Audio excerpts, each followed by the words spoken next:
Well, we heard there from the Prime Minister talking about his visit to Rosyth, and that was a shipbuilding company, a frigate building company, and we heard from the Prime Minister that these ships are going to Ukraine as part of the UK government's deal to help the Ukraine. So, yeah, you're talking there about creating 2,500 jobs. That's certainly good news. I'm sure it'll be a welcome trip from getting away from the partygate scandal, which goes on and on and on.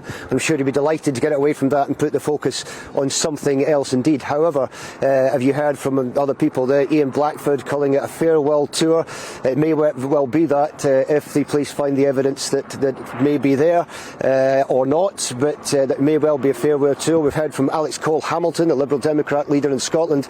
He said instead of coming to Scotland, he should be making the short trip to Buckingham Palace to offer his resignation. So you can see the feeling up here. The other point as well is that Boris Johnson isn't visiting any of the Scottish Conservatives, despite what he said earlier on today, saying he's working well with them. He's not visiting Douglas Ross, the leader of the Scottish Conservative Party, who called for him to resign over the Partygate scandal. So not really coming as a huge surprise, you'd say, but certainly you would think if he was in Scotland that he may have decided to meet up with some members of the Conservative Party, but that hasn't happened.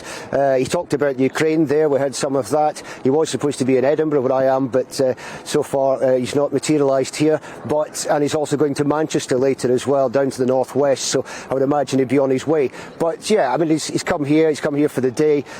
What difference it will make? Probably not a lot, because certainly the views of people up in Scotland are certainly not the views, or a lot of them are not the views of the Prime Minister. So, and given what's happened recently with the scandal, even less so probably. So yeah, it's a good deflection tactic for the time being, but how long will it last in terms of his leadership? How long is he going to last? Well, that remains to be seen.